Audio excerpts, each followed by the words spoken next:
அனைவருக்கும் வணக்கம். மேசராசிக்காரர்கள் எந்த ராசிக்காரருடன் ஜோடி சேர்ந்தால் கல்யாண வாழ்க்கை இனிக்கும் தெரியுமா? திருமணம் என்பது இரு மனங்கள் இணையக்கூடிய நிகழ்வுதான். சிலருடைய திருமண வாழ்க்கை மட்டுமே வெற்றிகரமாக இருக்கும். பலரது வாழ்க்கை சண்டை சச்சரவு என தினம் தினம் போர்க்களமாகவே இருக்கிறது. கல்யாண வாழ்க்கையோ காதல் வாழ்க்கையோ சந்தோஷமாக இருக்க வேண்டும் எனில் சரியான ராசி பார்த்து ஜோடி சேர வேண்டும். எந்த ராசிக்காரர்கள் யாருடன் ஜோடி சேர்ந்தால் வெற்றிகரமான மன வாழ்க்கை அமையும் என்று பார்க்கலாம். இதில் மேசராசிக்காரர்கள் எந்த ராசியோடு ஜோடி சேர்ந்தால் வெற்றிகரமான மன வாழ்க்கை அமையும் என்று பார்க்கலாம்.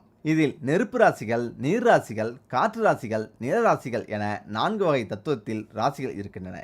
இந்த ராசிகள் சரியான ராசி பார்த்து இணைய வேண்டும். சரியான ராசியோடு ஜோடி சேராவிட்டால் திருமண வாழ்க்கையில் சண்டைகள் அதிகரிக்கும். அந்த மன வாழ்க்கை பிரிவு வரை கொண்டு போய் விட்டுவிடும்.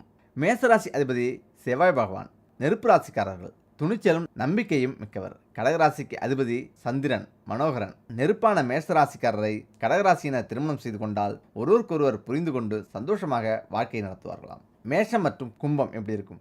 மேசராசி அதிபதி செவ்வாய். இரத்தத்தின் அதிபதி எப்போதும் சுறுசுறுப்பாகவும் உற்சாகமாகவும் இருக்கும். இவர்கள் போர்க்குணம் கொண்டவர்கள், உணர்ச்சிவசப்படுபவர்களாக இருப்பார்கள். காதலில் வெற்றி பெற தைரியமும் சுறுசுறுப்பும் அவசியம்.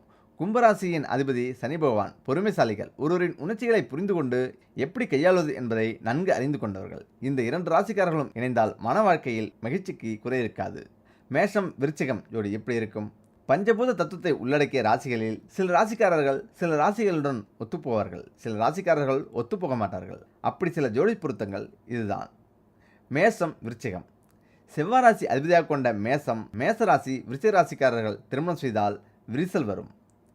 அது எப்படி? இரண்டுமே செவ்வாய் ஆதிக்கம்தான் என்று கேட்கலாம். மேசராசி நெருப்பு குணம் கொண்ட ராசி, விருச்சகம் நீர் ராசி. இவர்கள் இருவரும் விட்டு கொடுக்கும் பண்பு இருக்காது. அதனால்தான் ஜோடி சேர்க்கும் போது மேசத்துடன் விருச்சகத்தை சேர்க்க வேண்டாம். நீர் ராசியான விருச்சிக ராசிக்காரர்கள் நில ராசிக்காரர்களுடன் இணையலாம். இதில் முக்கியமாக மேசராசிக்கு எந்த ராசி பொருந்தும்? மேசராசிக்காரர்களுக்கு துலாம் ராசியினர் மிகவும் பொருத்தமாக இருக்கும். துலாம் மட்டுமல்லாமல் மிதுனம், சிம்மம், தனுசு, விருச்சிகம், மகரம் போன்ற ராசிகளும் மேசராசிக்காரர்களுக்கு பொருந்தக்கூடிய ராசிகள் தான். இதில் மேசராசியில் வரும் அஸ்வினி, பரணி, கார்த்திகை நட்சத்திரக்காரருக்கு பொருந்தாத நட்சத்திரங்கள் எவை தெரியுமா? ஒருவருக்கு திருமணம் செய்யும் போது அவரின் ராசிக்கும் அதில் இருக்கும் நட்சத்திரத்தை பொறுத்து பலன்கள் பார்ப்பது அவசியம். திருமண பொருத்தம் பார்க்கும்பொழுது எந்த நட்சத்திரத்தோடு எந்த நட்சத்திரம் இணையக்கூடாது என்ற விதி ஜோதிடத்தில் உள்ளது. ஒருவருக்கு திருமண பொருத்தம் பார்க்கும் சமயத்தில் அவரின் ராசியில் உள்ள நட்சத்திரங்களை வைத்து பார்க்கலாம். குறிப்பாக பொருத்தம் பார்க்கப்படுகிறது. இதில் மேசராசியில் வரும் நட்சத்திரங்களான அஸ்வினி, பரணி, கார்த்திகை 1ஆம் பாதம் நட்சத்திரத்துக்கு பொருந்தக்கூடிய பொருந்தாத நட்சத்திரங்களை பார்க்கலாம். இதில் அஸ்வினி நட்சத்திரம் இணையக்கூடாத நட்சத்திரங்கள். அஸ்வினி கேது பகவான் நட்சத்திரம் என்பதால் அவரின் பகை கிரகங்களான சூரியன், செவ்வாய், சந்திரன் ஆகிய கிரகங்கள் அதிபதியாக அமைந்த நட்சத்திரங்களில் அமைந்த ஜாதகதாரரையும் கேது அதிபதியாக கொண்ட நட்சத்திரங்களையும் சேர்க்கக்கூடாது.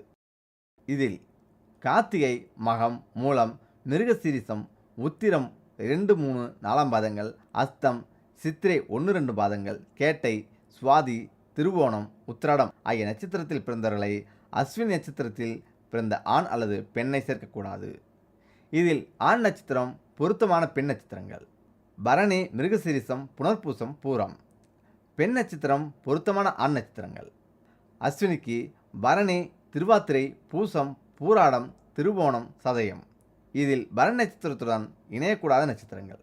பரணி சுக்கிர பகவானுக்கு நட்சத்திர அதிபதியாக உள்ளார். சுக்கிரனுக்கு சூரியன், சந்திரன் கிரகங்கள் பகை கிரகங்களாக உள்ளன. இதனால் சூரியன், சந்திரன் அதிபதியாக கொண்ட நட்சத்திரங்களையும் சுக்கிரனை அதிபதியாக கொண்ட நட்சத்திரங்களையும் பொருத்தக்கூடாது. இதில் ரோகிணி, திருவாத்திரை, அஸ்தம், சித்திரை 1, 2 பாதங்கள், உத்திரம் 2, 3, 4 பாதங்கள், அவிட்டம், பூரட்டாதி, அனுஷம், பூரம், பூராடம், சுவாதி ஆகிய நட்சத்திரங்களை சேர்த்தல் கூடாது. இதில் ஆண் நட்சத்திரம் பொருத்தமான பெண் நட்சத்திரம் பரணி, ரோகிணி, சுவாதி, உத்திராடம் 2, 3, 4ஆம் பாதம், திருவோணம், அஸ்வினி. இதில் பெண் நட்சத்திரம் பொருத்தமான ஆண் நட்சத்திரங்கள் பரணி, புனர்பூசம், உத்திராடம், ரேவதி, அஸ்வினி. இதில் கார்த்திகை நட்சத்திரத்தோடு சேர்க்கக்கூடாத நட்சத்திரங்கள். கார்த்திகை நட்சத்திரத்தின் அதிபதி சூரியன். அதனால் சூரியனின் பகை கிரகங்களான சுக்கிரன், சனி ஆகிய கிரகங்களை அதிபதியாக கொண்ட நட்சத்திரங்களை சேர்க்கக்கூடாது. மிருகசீரிடம், புனர்பூசம், சித்திரை 1, 2 பாதங்கள், உத்திராடம், அஸ்தம், விசாகம், பூரட்டாதி, அவிட்டம், பூராடம், திருவோணம் ஆகிய நட்சத்திரங்களையும் சூரியனை நட்சத்திர அதிபதியாக கொண்ட ஜாதகத்தையும் சேர்க்கக்கூடாது. இதில் ஆண் நட்சத்திரம் பொருத்தமான பெண் நட்சத்திரங்கள் கார்த்திகை 1ஆம் பாதம், சித்திரை 3, 4, அவிட்டம் 1, 2, பாதங்கள். பெண் நட்சத்திரம் பொருத்தமான ஆண் நட்சத்திரங்கள். கார்த்திகை 1ஆம் பாதம், சதயம். இதில் முக்கியமாக உங்கள் ராசிப்படி திருமணத்தின் போது எந்த ராசி சிறப்பாக பொருந்தும் தெரியுமா? ஆம், இதில் திருமணம் ஒருவரின் வாழ்க்கையில் மிக முக்கியமான தருணமாகும். ஒருவர் தன் வாழ்க்கையின் 2ஆம் பகுதியில் காலை எடுத்து வைக்கும் தருணம் என சொல்லலாம். இதில் எந்த ஒரு அவசரமும் காட்டாமல் சரியான வரனை தேர்ந்தெடுப்பது அவசியம். இதில் ஜோதிடத்தில் ஒரு ஜனனகால கிரக அமைப்பின்படியும் கோல்சர அமைப்பின்படியும் பலன்கள் கூறுவதுண்டு. அதாவது கிரகங்களின் அமைப்பை பொறுத்து ஒருவரின் பலன்கள் கணிக்கப்படுகிறது. அதில் ஒரு ராசிக்கு நற்பலன்கள் அதிகமாகவும் சில ராசிக்காரர்களுக்கு சுமாரான பலன்களும் கிடைப்பதுண்டு. இவை அனைத்தும் கிரகங்களின் குணம் மற்றும் ஒவ்வொரு கிரகங்களுக்கிடையே நட்பு, பகை, சமநிலை உள்ளிட்டவை பொருத்தும். ஒருவர் கிடைக்கும் பலனின் மட்டுமல்ல, திருமணத்தின் போதும் சேர்க்கப்படும் மணமகன் மணமகளின் ஜாதகத்தில் அமைந்துள்ள கிரக அமைப்பை பொறுத்தும் திருமண பொருத்தம் பார்க்கப்படுகிறது. இதில் எந்த ராசியை சேர்ந்தவர்களுக்கு எந்த ராசியை சேர்ந்தவர் வரனை வாழ்க்கை துணையாக அமைத்தால் அவர்களின் வாழ்க்கையில் சண்டை சச்சரவு இல்லாமல் மகிழ்ச்சியாக இருக்கும், சிறப்பான பொருத்தமாக இருக்கும் என்பதை பார்க்கலாம். இதில் மேசராசிக்கு பொருத்தமான ராசிகள். செவ்வாய் பகவான் ஆளக்கூடிய மேசராசியில் பிறந்தவர்களுக்கு சுக்கிரன் ஆளும் துலாம் ராசியை சேர்ந்த நபர்கள் மிகவும் பொருத்தமானதாக இருப்பதோடு மிதுனம், சிம்மம், தனுசு, விருச்சிகம், மகரம் போன்ற ராசிகளும் பொருத்தமானதாக இருக்கும். முக்கியமாக பொதுவாக மேசராசிக்காரர்கள் அவர்கள் விரும்பியதை வெளிப்படையாக சொல்லக்கூடியவர்கள். அவர்களுக்கு உங்களை பிடித்திருந்தால் அது அப்போதே உங்களுக்கு தெரிந்துவிடும். மேசராசிக்காரர்கள் தெளிவான பேச்சும் வாழ்க்கை மீது தீராத ஆர்வம் கொண்டவர்கள். இருந்தாலும் அவர்களுடைய வாழ்க்கை துணைவரின் காதலையும் மசாஜையும் ஓய்வு நேரத்தில் எதிர்பார்ப்பார்கள். பொருத்தமான ஜோடி துலாம் ராசியினர் மேசராசிக்கு பொருத்தமானதாக ஜோடி ஆவார். மிதுனம், சிம்மம், தனுசு, விருச்சிகம், மகரம் ஆகிய ராசிகள் கூட பொருத்தமானவை. இதில் மேசராசியின் அதிபதி கந்தவேல் முருகன் என்று போற்றப்படும் தமிழ் கடவுள் அம்சமாகிய செவ்வாயாகும். காலபுருஷனின் தலையை குறிக்கும் இந்த ராசியானது முதல் சரராசியாகும். அஸ்வினி, பரணி, கிருத்திகை முதல் பாதம் ஆகிய ராசிகளில் பிறந்தவர்கள் மேசராசிக்காரர்களாக கருதப்படுவார்கள். இது ராசோகுணம் கொண்ட புருஷ ராசியாகும். மேசராசி ஒரு பாவராசியாகும். மேசராசிக்கு மிதுனம், சிம்மம், துலாம், தனுஷு, கும்பம் ஆகியவை நட்பாகவும், கடகம், விருச்சிகம், மீனம் பகையாகவும், ரிஷபம், கன்னி, மகரம் சமமாகவும் அமைகிறது. உடலமைப்பு. மேசராசியில் பிறந்தவர்கள் நடுத்தர உயரமும் கம்பீரமான தோற்றமும் நிமிர்ந்த நடையும் கனிந்த பார்வையும் அழகிய நீண்ட புருவங்களும் அழகான பல்வரிசையும் கொண்டவர்கள். அடர்த்தியான தலைமுடி இருக்கும். காதுகள் எடுப்பாக இருக்கும். பார்வைக்கு வெகுளி போல காணப்பட்டாலும் எதையும் கூர்ந்து கவனித்து செயல்படும் ஆற்றல் கொண்டவர்கள். தீர்க்காயிலும் தெய்வ பக்தியும் இரக்க குணமும் அதிகமாக இருக்கும். மேசராசிக்காரர்கள் நல்ல வாக்கு சாதுரியம் கொண்டவர்கள். தங்களுடைய வாக்குவன்மையை பயன்படுத்தி தான் சொல்லும் சொல்லே சரியென வாதிடுவார்கள். அதிலும் இவர்கள் காரியவாதிகள் என்பதால் வாக்கு திறமையால் பிறரை திணறும்படி செய்து தான் செய்த தவறை அப்படியே மறைத்து விடுவார்கள். வீண்பழி சொற்களுக்கும் செவிசாய்க்க மாட்டார்கள். சிரிக்க சிரிக்க பேசி எல்லோரையும் வயிறு குலுங்க சிரிக்க வைக்கும் ஆற்றலும் இவர்களுக்கு உண்டு. இவர்கள் எந்த ஒரு விஷயத்தையும் ஒளிவு மறைவின்றி மனம் திறந்து பேசுவார்கள். தன்னிடத்தில் அன்பும் பாசமும் கொண்டவர்களுக்கு எந்தவித துன்பங்கள் இருந்தாலும் பிரதிபலன் பாராது அவர்களுக்கு உதவுவார்கள். தன்னுடைய கௌரவத்திற்கும் பேருக்கும் களங்கம் ஏற்படாதவாறு பொறுப்புகளை கற்றுக்கொள்வார்கள், ஏற்றுக்கொள்வார்கள். எந்தவித இடையூறுகளையும் பொறுமையுடன் தாங்கி அதை முடித்து விடுவார்கள். கவலைகளை உடனுக்குடன் மறந்துவிடும் ஆற்றலும் நல்ல திறமையும் இவர்களிடத்தில் காணப்படும். இவர்களது அகங்கார குணமும் சுயேட்சையான சுபாவமும் இவரை நேசிப்பவரை கூட வெறுக்கும்படி செய்துவிடும். திடீரென்று மன அமைதியை இழந்து விடுவார்கள். தைரியமும் அஞ்சா நெஞ்சமும் இவருக்கு உடன் பிறந்தது என்பதால் எதையும் சமாளித்துவிடும் ஆற்றலை பெற்றிருப்பார்கள். மன வாழ்க்கை. மேசராசிக்காரர்களுக்கு எப்பொழுதும் குடும்பத்தில் சிக்கல்கள் ஏற்பட்டு கொண்டே இருக்கும். கணவன் மனைவி அனுசரித்து வாழ்வது என்பது இயலாத காரியம் என்றாலும் குடும்பத்திற்காக அதிகம் பாடுபடுவார்கள். குடும்பத்திற்காக எவ்வளவுதான் உழைத்தாலும் நல்லது செய்தாலும் இவரால் நல்ல பெயரை எடுக்க முடியாது. மனைவிக்கு அடிக்கடி ஆரோக்கிய பாதிப்பு அல்லது கணவனுக்கு பாதிப்பு ஏற்பட மருத்துவ செலவுகள் ஏற்படுவது மட்டுமன்றி மனைவி வழி உறவாலும் அல்லது கணவன் வழி உறவாலும் பிரச்சனைகள் ஏற்படும். இதனால் அடிக்கடி விரக்தி மனோபாவத்துக்கு தள்ளப்படுவார்கள். பொருளாதார நிலை. மேசராசியில் பிறந்தவர்களுக்கு தேவைக்கேற்ற பண வசதிகள் ஏற்பட்டாலும் சேமிக்கும் அளவிற்கு வருவாய் இருக்காது. தான தர்மம் செய்யும் குணம் கொண்டவர் என்பதால் பிறர் இவர்களை எளிதில் ஏமாற்றி காரியத்தை சாய்த்து கொண்டு நன்றியை மறந்து தூற்றுவார்கள். கடன் வாங்கி பிறருக்கு உதவி செய்வதால் வாங்கிய கடனையும் திருப்பி செலுத்த முடியாமல் அவமானப்படுவார்கள். கடன் வாங்கியவர்களும் பணத்தை திரும்ப தராமல் ஏமாற்றுவார்கள். செலவுகள் இவர்களுக்கு அதிகம் என்பதால் வரவு செலவுகளை இவர்களால் திட்டமிட முடியாது. வாழ்க்கையில் சகல வசதிகளும் பெற்று சுகத்தோடு வாழ வேண்டும் என்று இவர்கள் நினைத்தாலும் அது முடியாமலேயே போகும். எதிர்பாராத இன்பங்கள் தேடி வந்தாலும் இவரது கவனக்குறைவினால் அதை நழுவ விட்டு விடுவார்கள். பூர்வீக சொத்துக்களாலும் இவர்களுக்கு அனுகூலம் இருக்காது. எது எப்படி இருந்தாலும் வாழ்வில் ஏற்படக்கூடிய இன்ப துன்பங்கள் சமமாக ஏற்றுக்கொள்ளக்கூடிய மனோபாவம் கொண்டவராக இருப்பார்கள். சாதுரியத்துடனும் திறமையோடும் எதையும் சமாளிப்பார்கள். பண விஷயத்தில் சிந்தித்து செயல்பட்டால் வாழ்க்கையில் வளம் பெருகும் என்பதில் ஐயமில்லை. இதில் புத்திரபாக்கியம். இவர்களுக்கு பிறக்கும் பிள்ளைகள் நல்ல குணம் படைத்தவர்களாகவும் புகழ் மற்றும் கௌரவம் உயரப்பெற்றவர்களாகவும் இருப்பார்கள். பிறந்த வீட்டிற்கு பெருமை சேர்ப்பவர்களாகவும், தாய் தந்தையை ஆதரிப்பவராகவும், பெரியோர்களின் சொற்படி கேட்டு நடப்பவராகவும் இருப்பார்கள். தெய்வீக காரியங்களில் ஈடுபாடு உடையவராகவும் இருப்பார்கள். மேசராசிக்காரர்களுக்கு பூர்வீக சொத்துக்களால் அனுகூலம் இல்லை என்றாலும் புத்திரர்களால் அனுகூலம் உண்டு என்று சொல்லலாம். இதில் தொழில். மேசராசியில் பிறந்தவர்கள் சளைக்காமலும், சுயநலம் பிரதிபலன் எதிர்பாராமலும், பரந்த நோக்கத்தோடு செயல்படும் ஆற்றல் கொண்டவர்கள்.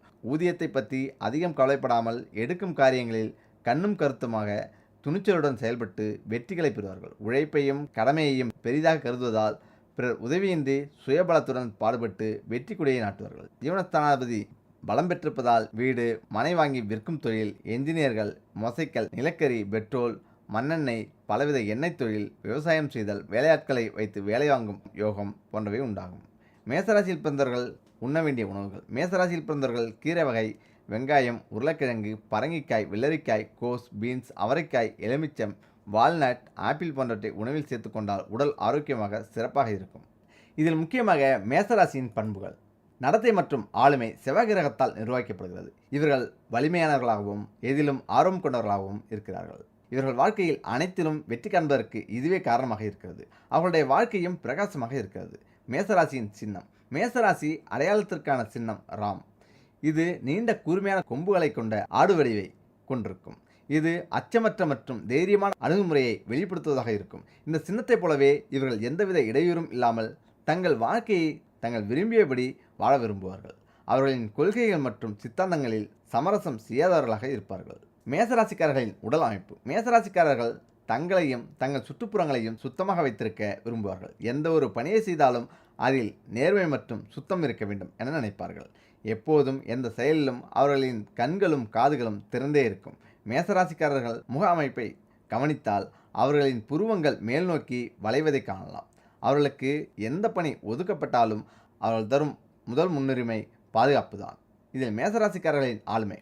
மேசராசிக்காரர்களின் நற்பண்புதான் அவர்களுடைய தனித்த அடையாளமாக இருக்கும். இது தவிர செவ்வாய் கிரகமே அவர்களின் ஆளும் இறைவன் என்பதால் அவசரமாக காரியங்களை நிறைவேற்றும் பழக்கமும் இருக்கும். அதே சமயம் இந்த ராசிக்காரர்களின் சிந்தனை மற்றும் எதிர்கால திட்டங்கள் தொலைநோக்கி பார்வை திறனும் சரியான விதத்தில் இருக்கும். மேசராசிக்காரர்களின் பொழுதுபோக்கு. மேசராசிக்காரர்கள் தேர்வு செய்யும் துறைகளில் நல்ல நிலையில் இருப்பார்கள். அதோடு அவர்கள் மிக குறைந்த கடின உழைப்பை மட்டுமே போட்டு முன்னேற்றம் காண்பார்கள். உதாரணமாக லாட்டரி மற்றும் பந்தயம் கட்டுவது போன்ற விஷயங்களில் ஈடுபட்டு பெரும் வருமானத்தை ஈட்டுவார்கள். இது தவிர அவர்கள் தங்கள் திறமைகளை எப்பொழுதும் சோதித்து பார்க்கவே விரும்புவார்கள். நடிப்பு மற்றும் நடனம் போன்ற துறைகளில் அதிக ஆர்வம் காட்டுவார்கள். மேசராசிக்காரர்களின் குறைபாடுகள். மேசராசிக்காரர்கள் மிக எளிதாக கோபப்படுவார்கள். அவர்கள் மீது வீசப்படும் அவமானங்களை அவர்களால் தாங்கிக் கொள்ள முடியாது. பிடிவாதம் அதிகமாக இருக்கும். பழிவாங்கும் எண்ணம் இருக்கும். தவறுகளை ஒப்புக்கொள்ளாதது போன்ற குறைபாடுகள் இருக்கும். குடும்பத்தினருடன் மனக்கசப்புகள் இருக்கும். நேசம், கல்வி மற்றும் வணிகம். மேசராசிக்காரர்கள் கல்வித்துறையில் மிகவும் வெற்றிகரமாக இருப்பார்கள். வணிக வாய்ப்புகளை பொறுத்தவரை ரியல் எஸ்டேட், சொத்து, விளையாட்டு, சுரங்கம், நிலக்கரி போன்றவற்றை கையாளும் வர்த்தக துறையில் நல்ல வெற்றி காண்பார்கள். அந்த துறையையே அதிகம் தேர்வு செய்வார்கள். மேசராசிக்காரர்களின் காதல் வாழ்க்கை. மேசராசிக்காரர்களுக்கு காதல், அன்பு போன்றவை சற்று மனக்கசப்புடன் தான் இருக்கும். அவர்கள் விரும்பும் துணையுடன் நேரத்தை செலவிட தவறிவிடுவர். மேசராசியில் பிறந்த பெண்கள் சற்று திமிர் கொண்டவராக இருப்பார்கள். வழக்கமான நடவடிக்கைகள் பரிசு பொருட்களால் அவர்களை எளிதில் மகிழ்விக்க முடியாது. மேசராசிக்காரர்களின் திருமண வாழ்க்கை. இந்த ராசியில் பிறந்த ஆண்கள் தங்கள் மனைவி சுறுசுறுப்பாகவும் கவர்ச்சியாகவும் இருக்க வேண்டும் என விரும்புகிறார்கள். பெண்களும் அதேபோல ஆண்களை விரும்புகிறார்கள். கணவன் மனைவி உறவில் நிறைய கருத்து வேறுபாடுகள் இருக்கும். மேசராசிக்காரர்கள் கும்பராசிக்காரர்களுடன் நல்ல பிணைப்பில் இருப்பார்கள். இது தவிர அவர்கள் சிம்மம், தனுஷ் மற்றும் மிதன் ராசிக்காரர்களுடன் நல்ல உறவை பேணுவார்கள். காம உணர்ச்சி என்பது ராசிக்கு ராசி வேறுபடுமா, அல்லது ஒரு காலகட்டத்தில் இந்த உணர்ச்சி ஆற்றுவித்தல் என்பது மேலோங்கி நிற்குமா? இது பற்றி ஏற்கனவே நாம் போகஸ்தானம் குறித்து பேசியுள்ளோம். பொதுவாக இலக்கியங்களில் எல்லாம் குறிப்பிடுவது மாதிரி கண்ணோடு கண் நோக்கினால் என்று கண்ணைத்தான் முக்கிய காரணமாக சொல்வார்கள். இது சூரியன், சந்திரன் பார்வைக்குரிய கிரகங்கள். ஆனால் காம உணர்வுகளை தூண்டக்கூடிய கிரகம் சுக்கிரன் தான். இதுதான் பாலியல் இந்த உணர்வுக்கெல்லாம். அடுத்து புணர்ச்சி, உணர்ச்சி, வேகம், செயல்பாடு இதற்கெல்லாம் உரிய கிரகம் செவ்வாய். எவ்வளவு நேரம் எப்படிப்பட்டது என்பதெல்லாம் நிர்ணயிப்பது செவ்வாய். இப்படி பல கிரகங்கள் அதில் அடங்கி கிடக்கிறது. வாலிபத்தில் இருக்கும் காமம் கூட முறையாக செய்கிறது. ஆனால் வாலிபத்தை தாண்டி தனக்கு பிறந்த பெண்ணோ பிள்ளையோ மனம் முடிக்கக்கூடிய அளவிற்கு இருக்கும்போது கூட காம உணர்ச்சி அதிகரிப்பது ஏன்? இதெல்லாம் பார்த்தீங்கன்னா இளமை உணர்ச்சிகளை தூண்டக்கூடியது, நரம்புகளை தூண்டக்கூடியது புதன். சிலருக்கு காலம் கடந்து கல்யாணம் நடக்கும், சிலருக்கு சீக்கிரம் நடக்கும். அதுவும் முக்கியம் கிடையாது. சிலருக்கு 55 இருந்து 75 வரை சுக்கிர திசை நடக்கும். அந்த நேரத்தில் பார்த்தீங்கன்னா காம உணர்ச்சி அதிகமாக இருக்கும். முன்பே கூறியபடி கண் பார்வை சூரியன், சந்திரன் அது பார்க்கும்போதே தூண்டுகிறது. ஆனால் சுக்கிரன் தான் காமத்திற்கு பிரதான கிரகம். அதனால்தான் சுக்கிரனில் இருந்து நீச்சமானாலோ தவறான கிரகங்களில் சேர்ந்திருந்தாலோ முறையற்ற புணர்வுகளெல்லாம் நிகழும். இறைவனை வழிபட்டால் இது எந்த ஒரு கெட்ட நோக்கமும் இல்லாமல் நல்லதே நடக்கும். மகாலட்சுமி மாதிரி மனைவி இருந்தும் குரங்கு மாதிரி வைப்பாட்டி வச்சிக்கிறது இதெல்லாம் சுக்கிரனோட ராகு, கேது, சனி இதெல்லாம் சேரும்போது தான். குறிப்பாக சுக்கிரனோடு சனி இருந்தால் மாற்று நிலை புணர்வார்கள் என்று சொல்லப்பட்டிருக்கிறது. இந்த மாதிரியான கிரக சீர்த்திகள் உண்டு.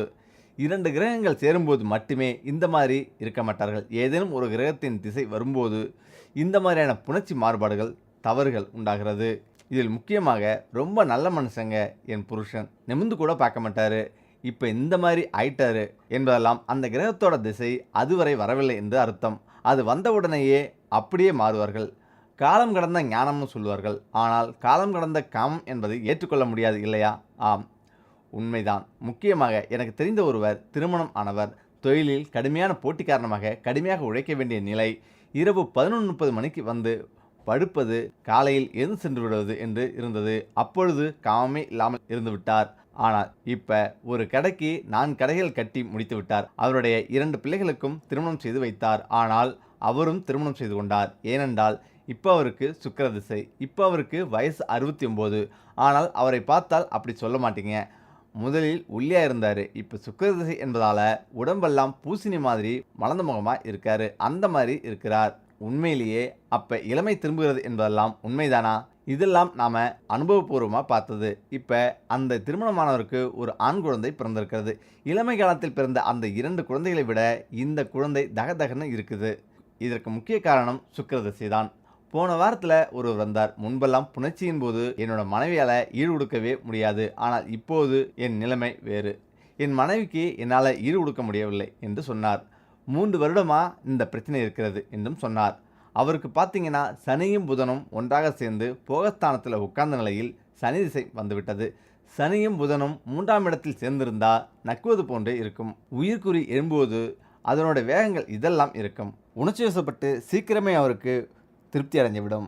ஏனென்றால் இந்த 2மே அலிகிரகங்கள். அலிகிரகங்கள் 2ம் சேர்ந்து போகஸ்தானத்தில் போய் சேரக்கூடாது. அந்த டாக்டரை பார்த்தேன், வயகரா வாங்கினேன், அப்படி இப்படின்னு சொன்னார். தயவுசெய்து எங்கேயும் போய் அலையாதீங்க. இதுக்கான சில உணவு வகைகள்லாம் இருக்கிறது. இப்போ சனிக்கு கம்பு, கேழ்வரகு, மக்காச்சோளம் அந்த மாதிரியான உணவுகளை உட்கொள்ளுங்க. பிறகு சனிக்கு திறந்த வெளியில் அதிக நேரம் இருந்தால் நல்லது.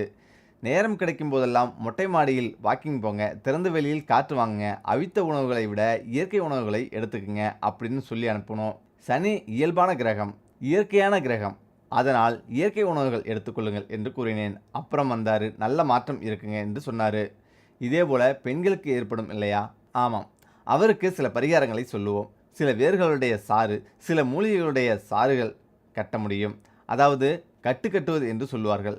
அதை அணிந்து கொண்டு புணரும்போது, அதாவது முதுகு தண்டுவடம் முடியும் இடத்தில் அந்த மணியை நிறுத்திவிட்டு புணரும்போது புணர்ச்சி வேகம் அதிகரிக்கும், நீண்ட நேரம் இருக்கும். அது மாதிரி சில பரிகாரங்களும் உண்டு. கிரகங்களின் போக்கை உணர்ந்து இப்போது என்ன தசாபுத்தி நடக்கிறது என்பதை கண்டுபிடிக்க வேண்டும். சில நேரங்களில் சனி திசையில் ராகு புத்தி, சனி திசையில் கேது புத்தி நடக்கும்போது டாக்டர்களிடம் போனால் கூட, அட்மிட் ஆகணும்னு சொன்னால் கூட மற்றவர்களிடம் ஒப்பீனியன் கேளுங்க. முக்கியமாக இப்படி கூட நடக்கும். உங்கள் மகனை என்னவோ சொல்கிறீங்க, திடீர்னு மூடவுட்டில் உங்கள் சட்டையை பிடிச்சிடுறான். ஐயோ, நான் வளர்த்ததே மாரில் பாயுதேன்னு அதிர்ச்சியாகி மூளையில் முடுங்காதீங்க. அந்த நேரம் பையன் கையால் அவர் அடி வாங்கின நேரமாக இருக்கும். அதில் அதிர்ந்து நெஞ்சை பிடிச்சி உட்கார்ந்து 4ஆவது நாள் மாரடைப்பில் இறந்த தந்தையெல்லாம் உண்டு. வளர்ந்த பையனை நம்பி இருப்பாங்க. அவன் திடீர்னு இப்படி நடந்துவிட்ட பிறகு அவ்வளோதான்னு அதிர்ச்சி ஆகிடுவாங்க. இந்த மாதிரி பல நிகழ்வுகள்லாம் உண்டு. இதுக்கு எல்லாமே கிரகங்கள் தான் காரணம். அதில் நரம்பு தளர்ச்சி ஏற்பட்டு புணர்ச்சி இல்லாமல் போவதும் உண்டு. அதிர்ஷ்டகரமான ஜாதக அமைப்புள்ள மனைவி யாருக்கெல்லாம் அமையும்? ஆணின் வெற்றிக்கு பின்னால் பெண் இருக்கிறார் என்பது பழமொழி. இதுபோன்ற அதிர்ஷ்டமான மனைவி ஒருவர் கிடைக்க அவரது ஜாதக அமைப்பு எப்படி இருக்க வேண்டும்?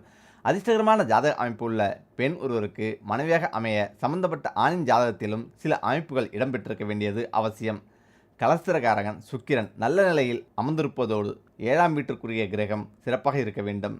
பணக்கார வீட்டு பெண்களுக்கு மட்டும்தான் அதிர்ஷ்டகரமான ஜாதக அமைப்பு உள்ளது என்று சிலர் நினைக்கின்றனர். அது முற்றிலும் தவறானது. பணக்கார வீட்டில் பிறந்து செல்வ செழிப்பில் வாழ்ந்திருந்தாலும் திருமணமாகி பூந்த வீட்டிற்கு சென்ற பின்னர் அந்த குடும்பத்தையும் வளர்ச்சி பாதைக்கு அழைத்து சென்றால்தான் அந்த பெண் அதிர்ஷ்டகார ஜாதக அமைப்பு உடையவராக கருதப்படுவார். ஒரு சில பெண்கள் ஏழை வீட்டில் இருந்தாலும் நடுத்தர குடும்பத்தில் வாழ்க்கைப்பட்டு அந்த குடும்பத்தின் செல்வ நிலை, கௌரவம் ஆகியவற்றை உயர்த்துவார்கள். அந்த பெண் வந்த நேரம்தான் அந்த குடும்பம் தழைப்பதற்கு காரணமாக இருக்கும். செல்வ நிலையை மட்டும் வைத்து ஒரு பெண்ணுக்கு லட்சுமி கடாட்சம் உள்ளது என்று கூறிவிட முடியாது. அனைத்து தரப்பு மக்களிடமும் மரியாதையாக பழகும் விதம், கணவனின் வருமானத்துக்குள் குடும்பம் நடத்துவது, கணவரை பெரிய சங்கடங்களில் சிக்க வைக்காமல் தவிர்ப்பது போன்ற குணங்களை ஒருங்கிணைந்து பெற்ற பெண்களே உண்மையில் அதிர்ஷ்டக்கார மனைவிகளாக திகழ்கின்றனர். இதில் பெண்கள் வரலட்சுமி விரதம் இருப்பது ஏன்? மகாலட்சுமி பார்க்கடலில் அவதரித்தவள். மகாவிஷ்ணுவை மணந்தாள். விஷ்ணு பூமியில் அவதாரம் செய்த நாட்களில் சீதாவாகவும், பத்மாவதியாகவும், துளசியாகவும், ஆண்டலாகவும் இன்னும் பல வடிவங்கள் எடுத்து வந்தவள். பூலோகத்திலும் அவள் அவரை கைப்பிடித்தாள். செல்வத்தின் அம்சமாக இருந்து நம் பாவ புண்ணியத்திற்கேற்பவும் விதிபலனுக்கேற்பவும் செல்வத்தை வழங்கும் அவளுக்கு நன்றி தெரிவிக்கும் விரதமே வரலட்சுமி விரதம். நித்திய சுமங்கலியான மகாலட்சுமி பொறுமையே வடிவமானவள். கணவரின் இதயத்தில் குடிக்கொண்டிருக்கும் இவள் பெண்களை துன்பங்களில் இருந்து காப்பவளாக திகழ்கிறாள். மஞ்சள் நிற பட்டு அணிந்திருக்கும் இவள் கருணை, அழகு, வெட்கம், அன்பு, புத்தி ஆகியவற்றுக்கு அதிபதியானவள். அதர்வண வேதத்தில் லட்சுமி அனைவருக்கும் நன்மை தருபவள் என்று கூறப்பட்டுள்ளது. பெண்கள் வரலட்சுமி விரதம் இருப்பதால் அஷ்டலட்சுமிகளும் மகிழ்வதாக ஐதீகம். இதனால் மாங்கல்ய பாக்கியம் நிலைக்கும். திருமண தோஷம் உள்ள கன்னிப்பெண்களுக்கு விரைவில் திருமணம் நடக்கும். செல்வம், தானியம், தைரியம், வெற்றி, வீரம், புத்திர பாக்கியம், கல்வி போன்ற செல்வங்கள் அனைத்தும் கிடைக்கும். வரலட்சுமி விரதம் இருக்கும் பெண்கள் லட்சுமியை பூஜிக்கும் போது அஷ்டலட்சுமி ஸ்தோத்திரம், கனகதார ஸ்தோத்திரம், மகாலட்சுமி ஸ்தோத்திரம் ஆகியவற்றை படிப்பது நல்லது. இதனால் குடும்பத்தில் ஐஸ்வர்யம் பெருகும் என்பர். வரலட்சுமி விரதம் இருப்பவர்கள் வீட்டின் தென்கிழக்கு மூலையில் சின்ன மண்டபம் அமைத்து கொள்ள வேண்டும்.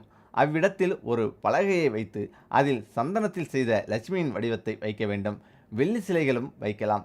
சிலைக்கு மஞ்சள் ஆடை அணிவித்து தாழம்பூவால் அலங்காரம் செய்து எதிரில் வாழை இலை போட்டு அதில் ஒரு படி பச்சரிசியை பரப்ப வேண்டும். புனித நீர் நிரம்பிய கும்பத்தை அரிசியின் நடுவில் வைக்க வேண்டும். தேங்காய், மாவிலை, எலுமிச்சை, பழங்கள், தங்க நகை ஆகியவற்றையும் இலையில் படைக்க வேண்டும். கொழுக்கட்டை நைவேத்தியம் செய்ய வேண்டும். பின்புதான் பூஜை செய்ய வேண்டும். அப்போது அஷ்டலட்சுமிகளுக்கு விருப்பமான அருகம்புல்லை சிலை மீது தூவி பூஜிப்பது நல்லது.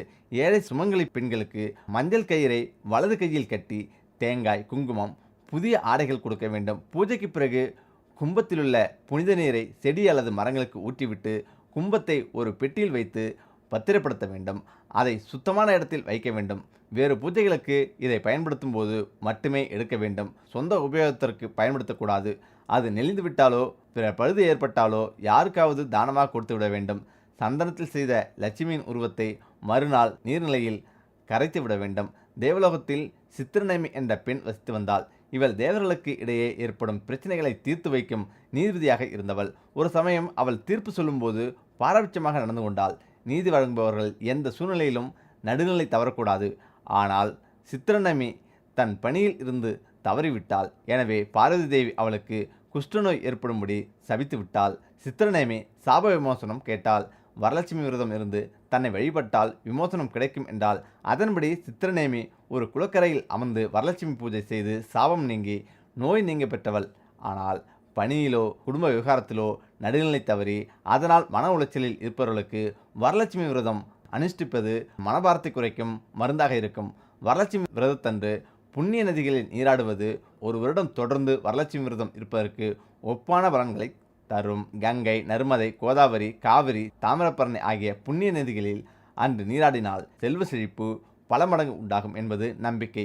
பூந்த வீட்டு உறவினர்களை மதித்து நடக்கும் பெண்கள் வரலட்சுமி விரதம் இருந்து பலன்களை பெறுவதாக ஐதீகம். மகத நாட்டில் வசித்த சாருமதி என்ற பெண்ணை அவளது பெற்றோர் மணமுடித்து கொடுத்தனர். பூந்த வீட்டில் கணவன், மாமனார், மாமியார், உறவினர்கள் என அனைவரையும் அவள் சொந்தமாக பார்க்காமல் கடவுளின் வடிவமாகவே பாவித்து பணிவிடை செய்தாள். இதனால் அவள் வரலட்சுமி விரதம் இருந்த பலனை பெற்றாள். தன் கணவனுடன் நீண்ட காலம் தீர்க்க சுமங்கலியாக வாழ்ந்தாள்.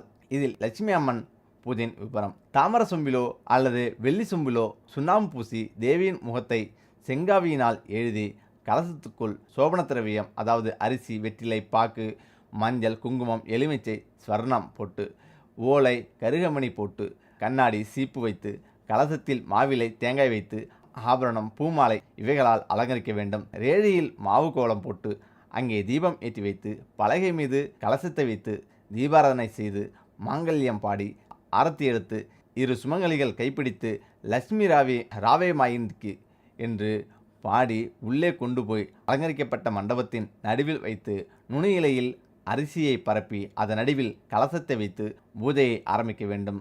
சுவற்றில் சுண்ணாம்பு அடித்து மண்டபம் போல் எழுதி நடுவில் தேவி உருவத்தையும் எழுத வேண்டும். மாலை வேளையே லட்சுமி பூஜைக்கேற்ற காலமாகும். காலத்துக்கேற்றபடி சிலர் காலையிலேயே அனுஷ்டிக்கிறார்கள். ஸ்ரீகுருவை நமஸ்கரித்து ஆசி பெற்று சந்தோஷமான மனதுடன் அம்மனை கொண்டாடி பூசித்து நிவேதனம் செய்து மங்களங்கள் பாடினால் அருள் ஏற்படும் என்பது திண்ணம். இதில் திருமண தடை நீங்க இந்த எளிய பரிகாரம் செய்தால் விரைவில் வரன் கிடைக்கும். ஆம், ஜாதக ரீதியாக தோஷம் இருந்தால் திருமணம் தடை இருக்கும். பரிகாரம் பிராயச்சித்தம் என அதிக செலவில்லாமல் இதற்கான தீர்வை எளிதில் காணலாம். வெள்ளி அல்லது செவ்வாய்க்கிழமையில் அருகிலுள்ள துர்க்கை அம்மன் கோயிலுக்கு சென்று தோஷம் நீங்க சில பூஜைகள் செய்யலாம். பூஜைக்கு முன்பு துர்க்கை அம்மனுக்கு திருவிளக்கு வைத்து அந்த விளக்கில் 5 திரியிட்டு முக்கூட்டு எண்ணெயாக நல்லெண்ணெய் விளக்கெண்ணெய் தேங்காய் எண்ணெய் சேர்த்து கலந்து ஊற்றிய பின் அதை ஏற்றவும். தீக்குச்சியால் விளக்கேற்றாமல் ஓர் ஊதுபத்தியை எண்ணெயில் நனைத்து சுடரை ஊதுபத்தியில் ஏற்றி அந்த சுடரை கொண்டு விளக்கேற்ற வேண்டும். விளக்கின் முன்பு அருகம்புல் துளசி கலந்த தீர்த்தம் வைக்க வேண்டும். திருவிளக்குக்கு முன்பு ஒரு பழுத்த நல்ல எலுமிச்சைப்பழம் படைக்கவும். இதில் 2 எலுமிச்சைப்பழம் வாங்கி ஒவ்வொன்றையும் 2ஆக வெட்டி சாறு எடுத்து அதில் தேனும் சர்க்கரையும் கலந்து துர்க்கைக்கு படைக்க வேண்டும். பிரிந்த எலுமிச்சை பழத்தோலை அகல் விளக்குகளைப் போல செய்து ராகு காலங்களில் கீழ்கண்ட மந்திரம் சொல்லி வழிபட திருமண தடைகள் நீங்கி நல்ல வரன் அமையும் என்பது நம்பிக்கை. நம் வாழ்வில் நடைபெற இருக்கும் பல விஷயங்களில் தடைகள் பல ஏற்படும். அதில் முக்கியமான ஒன்று திருமண தடைதான். அனைவரின் மனதில் கனவு நிறைந்த ஒன்று திருமணம்தான். அப்படி இருக்க வேண்டும் இப்படி இருக்க வேண்டும் என்று ஆசைகள் பல இருக்கக்கூடும். ஆனால் திருமண பொருத்தம் அல்லது திருமணத்துக்கு தயாராகுதல் என்று வரும்போது பல தடைகள் சிக்கல்கள் ஏற்படும். இதில் நன்கு ஜாதக பொருத்தம் பார்த்து அதில் எந்தவித குழப்பமும் இல்லை என்றால்தான் திருமணத்தின் அடுத்த கட்டத்தையே ஆரம்பிப்பார்கள். ஆனால் அதில் தடைகள் ஏற்படலாம், தோஷங்கள் இருக்கும். அதனால் சிலருக்கு திருமணம் தள்ளி கொண்டு போகலாம். அதற்கு நாம் செய்த கர்ம வினைகள் அல்லது நம் முன்னோர் செய்த கர்ம வினைகள் கூட காரணமாக இருக்கலாம். இதற்கு ஜோதிட ரீதியாக சில பரிகாரங்கள் இருக்கிறது. அதனை செய்தால் திருமண தடைகள் நீங்கும். திருமணத்துக்கு பிறகு வாழ்க்கையும் நன்றாக அமையும். இதில் ஒன்று, தினமும் காலையில் குளித்துவிட்டு சாப்பிடுவதற்கு முன்பு சூரியனை பார்த்து நன்கு வேண்டிக் கொள்ளுங்கள். நீங்கள் அறியாமல் தவறு செய்திருந்து அதனால் பிறருக்கு ஏதேனும் துன்பம் ஏற்பட்டிருந்தால் மனதார அவர்களிடம் மன்னிப்பு கேளுங்கள். 2, தினமும் காலையில் குளித்துவிட்டு சாப்பிடுவதற்கு முன்பு துளசி செடிக்கு தண்ணீர் விட வேண்டும். 3, தினமும் காலையில் குளித்துவிட்டு சாப்பிடுவதற்கு முன்பு கிருஷ்ணர் ராதை இருவரையும் சேர்த்து வணங்க வேண்டும். 4, தினமும் காலை சாப்பிடுவதற்கு முன்பு பசுவுக்கு புல் அல்லது வேறு ஏதேனும் உணவு கொடுத்துவிட்டு பின்பு நீங்கள் சாப்பிட வேண்டும். 5, தினமும் காலை சாப்பிடுவதற்கு முன்பு புறா மற்றும் பறவைகளுக்கு அன்னமிட வேண்டும். 6, பெண்களிடம் எப்போதும் தவறாக நடத்தல் கூடாது. பெற்றோரிடமும் பெரியோரிடமும் மரியாதையுடன் நடந்து கொள்ளுதல் வேண்டும். 7, உங்களால் முடிந்தால் ஏழை பெண்களின் திருமணத்துக்கு நிதியுதவி செய்யுங்கள். 8, ஒவ்வொரு வியாழக்கிழமைகளிலும் காலையில் குளித்தவுடன் வாழை மரத்திற்கு தண்ணீர் ஊற்றுங்கள். 9, நல்ல மனப்பொருத்தம் தினமும் சிவலிங்கத்துக்கு தண்ணீர் ஊற்ற வேண்டும். 10, சிவனையும் பார்வதியையும் தினமும் ஒன்று சேர்த்து வணங்கியிருந்தால் திருமண தடை நீங்கி நல்ல மனப்பொருத்தம் அமையும். 10, எந்தவித தடையும் இன்றி திருமணம் சரியான நேரத்தில் நடைபெற வேண்டுமென்றால் தினமும் விநாயகரை வணங்கி வர வேண்டும். இது மிகவும் பயனுள்ள தீர்வாக நிரூபிக்கப்பட்டுள்ளது. 12, பெண்கள் திங்கட்கிழமை தோறும் விரதம் இருந்து சிவபெருமானுக்கு பால் ஊற்றி வழிபட்டு வந்தால் நல்ல கணவன் கிடைப்பார். 13, வாரந்தோறும் வியாழக்கிழமைகளில் விஷ்ணு மற்றும் லட்சுமி கோவில் சென்று ஏதேனும் இனிப்பு வழங்கி பிரார்த்தனை செய்து கொண்டால் திருமண தடை நீங்கி விரைவில் திருமணம் நடைபெறும். 14, பெண்களுக்கு திருமண தடை நீங்க வேண்டுமென்றால் திங்கட்கிழமைகளில் சிவப்பு நிற நூலில் கோர்க்கப்பட்ட ருத்ராட்சத்தை அணிய வேண்டும். 15, வியாழக்கிழமைகளில் ஏதேனும் ஏழை சிறுமிகளுக்கு இனிப்பு மற்றும் அழகு சாதன பொருட்கள் வாங்கி கொடுப்பதன் மூலம் கிரகநிலையின் தீய சக்தி மாறி நற்பலன்கள் பெறுவார்கள். 16, திருமண தாமதத்தை நீக்க பெண்கள் கீழே குறிப்பிட்டுள்ள மந்திரத்தை சொல்ல வேண்டும். இந்த மந்திரத்தை ஒரு நாளைக்கு 108 முறை அமைதியான சுற்றுப்புறத்திலும் கிழக்கு நோக்கிய நிலையில் சொல்ல வேண்டும். மிகவும் பயனுள்ள இந்த மந்திரம் ஒரு குறிப்பிடத்தக்க வழியில் உதவக்கூடும். ஓம் நமோ பகவத் ருக்மிணி வல்லாபயே வாகா என்று இதை செய்யுங்கள், நல்லதே நடக்கும். குழந்தை பாக்கியம் கிடைக்க எளிய பரிகாரம். புத்திரதோஷம் நீங்கள் என்ன செய்யலாம்? இதில் ஆண் குழந்தையும் பெண் குழந்தையும் யாருக்கு அமையும், எந்த யோகம் அமையும், புத்திர பாக்கியம் யாருக்கு அமையும் என்று பார்த்தால் 5ஆம் பாவத்தில் ஆண் கிரகங்களும் பெண் கிரகங்களும் இணைந்து அமர்ந்திருந்தால் புத்திர பாக்கியமான ஒரு ஆண் ஒரு பெண் குழந்தைகள் உண்டாகும். 5ஆம் அதிபதி ஆண் கிரகமாக இருந்து பெண் கிரக சேர்க்கை பெற்றிருந்தாலும் பெண் கிரகமாக இருந்து ஆண் கிரக சேர்க்கை பெற்றிருந்தாலும் புத்திர பாக்கியம் எனப்படும். ஆண் குழந்தையும் பெண் குழந்தையும் பிறக்கும். திருமணத்துக்கு பின்பு சில பெண்களுக்கு 10வது மாதத்திலேயே இந்த பாக்கியம் கிடைத்து விடுகிறது. ஒரு சிலருக்கு 1 வருடமோ 2 வருடமோ தள்ளி குழந்தை யோகம் அமைகிறது. இன்னும் சிலருக்கு 8-10 வருடங்கள் கழித்து தான் குழந்தை பேர் கிடைக்கிறது. சிலருக்கு குழந்தை பாக்கியம் இல்லாத நிலையும் ஏற்பட்டு விடுகிறது. ஒரு சிலருக்கு முதலில் ஒரு பெண் குழந்தை பிறக்கிறது. அதன் பிறகு ஆண் வாரிசுக்காக தவியாய் தவித்தாலும் அது கிடைப்பதில்லை. அதுபோல் முதலில் ஆண் குழந்தை பிறக்கும் தம்பதியருக்கு பிறகு பெண் குழந்தை பாக்கியம் ஏற்படுவதில்லை. அப்படியே கர்ப்பம் தரித்தாலும் அது தங்காமல் கருச்சிதைவு ஏற்பட்டு விடுகிறது. இதற்கெல்லாம் என்ன காரணம்? யாருக்கு ஆண் குழந்தையும் பெண் குழந்தையும் பிறக்கும் என்று பார்க்கலாம். எல்லா கிரக அம்சங்கள் யோகம் பிராப்தம் இருந்தாலும் அதை அனுபவிக்கக்கூடிய நேரம் காலம் வர வேண்டும். குழந்தை யோகமும் அப்படிதான். கணவன் மனைவி இருவருக்கோ அல்லது ஒருவருக்கோ லக்னாதிபதி 4ஆம் அதிபதி 5ஆம் அதிபதி 9ஆம் அதிபதி ஆகியோரின் தசாபுத்தி அந்தரங்களில் குழந்தை பாக்கியம் கூடி வரும். ராகுகேது திசைகளில் யோகாதிபதிகளின் புத்தியில் சந்ததி விருத்தி ஏற்படும். மற்ற தசாபுத்திகளில் தடைகள் கர்ப்பசிதைவு ஏற்பட்டால் உரிய பரிகார தலங்களுக்கு செல்வதன் மூலம் சந்திர புத்தி யோகம் கிடைக்கும். இதில் புத்திரஸ்தானம் 5ஆம் கட்டம் ஒவ்வொன்றிற்கும் ஒரு அத்தியாயம் உள்ளது. அந்த வகையில் 5ஆம் இடம் குழந்தை பாக்கியத்தை குறிக்கும். அந்த வீட்டின் அதிபதியும் மிக முக்கியம். ஒரு பெண்ணின் ஜாதகத்தில் 5ஆம் இடத்தையும் 9ஆம் இடத்தோடு 4ஆம் வீட்டையும் பார்க்க வேண்டும். இந்த 4, 5, 9 ஆகிய வீடுகள் பலம் பெற்றும் அந்த வீட்டுக்குடைய கிரகங்கள் நீச்சமடையாமலும் 6, 8, 12 மறையாமலும் இருப்பது அவசியம். பிள்ளை வரம் இல்லையே என்று பலரும் என்கின்றனர். திருமணம் முடிந்த பின்னர் தம்பதியர் அடுத்ததாக ஆண்டவனிடம் வேண்டுவது பிள்ளை செல்வத்திற்கு தான். இன்றைக்கு பலருக்கும் குழந்தை வரம் கிடைப்பது தாமதமாகிறது. குழந்தை பாக்கியம் எல்லோருக்கும் அத்தனை எளிதாக கிடைப்பதில்லை. அந்த பாக்கியம் சிலருக்கு கிடைக்காமலேயே போய்விடும். கிடைக்காமலே போய் அவர்களது வாழ்க்கை பெரும் போராட்டமாகவே மாறிவிடுகிறது. பிள்ளை பாக்கியம் இல்லாத காரணத்தால் சிலரது திருமணம் ரத்தாகி விடுகிறது. குழந்தை வரத்தை கடவுளிடம் கேட்ட காலம் போய் மருத்துவரிடம் லட்சக்கணக்கில் செலவு செய்து பெற வேண்டிய நிலைக்கு இன்றைய தலைமுறையினர் தள்ளப்பட்டிருக்கின்றனர். புத்திரதோஷத்தாலும் பிள்ளைகள் கிடைப்பது தாமதமாகும். புத்திரதோஷம் நீங்கள் பரிகாரம் செய்ய வேண்டும். ஆம், தம்பதியரின் ஜாதக அமைப்பில் இவருடைய பூர்வ புண்ணியம் என்னும் புத்திரஸ்தானம் பாதகஸ்தானத்துடன் சம்பந்தம் பெற்றால் ஜாதகனுக்கு இப்பிறவியில் தத்துபுத்திர யோகம் மட்டுமே உண்டு. அதுவும் ஜாதகர் செய்யும் குலதெய்வ வழிபாட்டை பொறுத்து அமையும். ஒருவரின் ஜாதகத்தில் சுக்கிரனும் செவ்வாயும் பலமாக இருந்தால் நிச்சயம் சந்ததி உண்டு. சுமாரான பலத்தோடு இருந்தாலும் குழந்தை பாக்கியம் தாமதமாக கிடைத்துவிடும். 2 கிரகங்களும் 6, 8, 12 ஆக அமைந்து அல்லது நீச்சம் பெற்று பகை பெற்று இருந்தாலும் குரு 5ஆம் பாவாதிபதி இவர்கள் யாராவது ஒருவர் பலமாக இருந்தால் கூட மருத்துவத்திற்கு பிறகு பாக்கியம் உண்டு. பிள்ளை வரத்திற்கு தடை நீக்க புத்திர தோஷத்தினால் பிள்ளை பிறப்பதில் தடை ஏற்படுகிறது. புத்திர தோஷம் பல வகையில் சாபங்களினால் ஏற்படுகிறது. சர்ப்ப சாபத்தால் ஏற்படும் புத்திரதோஷம், பித்ரு சாபத்தால் ஏற்படும் புத்திரதோஷம், மாத்ரு சாபத்தால் ஏற்படும் புத்திரதோஷம், சகோதர சாபத்தால் ஏற்படும் புத்திரதோஷம், மாதுள சாபத்தால் ஏற்படும் புத்திரதோஷம், பிராமண சாபத்தால் ஏற்படும் புத்திரதோஷம், பத்மினி சாபத்தால் ஏற்படும் புத்திரதோஷம், மந்திரி சாபம், பிரேத சாபத்தினால் ஏற்படும் புத்திரதோஷம் இவை. இது தோஷம் நீங்கள் பரிகாரம். ஜாதகத்தில் 5ஆம் வீட்டில் ராகு இருந்தால் அல்லது கேது இருந்தால் திருநாகேஸ்வரம், கீழப்பெரும்பள்ளம் அல்லது திருப்பாம்புரம் சென்று அங்குள்ள தீர்த்தத்தில் நீராடி ராகு கேதுவை தரிசனம் செய்து வழிபட புத்திர பாக்கியம் கிடைக்கும். ராகு கேதுவால் புத்திரதோஷம் ஏற்பட்டிருந்தால் வெள்ளியில் சிறிய நாகம் செய்து மாரியம்மன் மற்றும் அம்மன் கோயில்களில் உள்ள உண்டியல்களில் போட்டால் தோஷம் நீங்கும். ஜாதகத்தில் செவ்வாய் பகவான் 5ஆம் இடத்தில் இருந்தால் வைத்தீஸ்வரன் கோயிலுக்கு சென்று தீர்த்தமாடி கோயிலில் 1 மணி நேரம் தியானம் செய்ய வேண்டும். ஜாதகத்தில் சனி 5ஆம் இடத்தில் இருந்தால் திருநள்ளாறு சென்று அங்கு தீர்த்தமாடி சனி பகவானை தியானித்து 1 மணி நேரம் கோயிலில் தியானம் செய்ய வேண்டும். சுக்கிரனால் புத்திரதோஷம் ஏற்பட்டிருந்தால் பெண் சாபத்தாலும் தாயாரை சரியாக கவனிக்காததாலும் தோஷம் ஏற்படுகிறது. புத்திரதோஷம் உள்ளவர்கள் முதியோர் காப்பகங்களில் உள்ள முதியோருக்கு உணவு, உடை வழங்கி அவர்களின் ஆசையை பெற்றால் புத்திர பாக்கியம் கிடைக்கும்.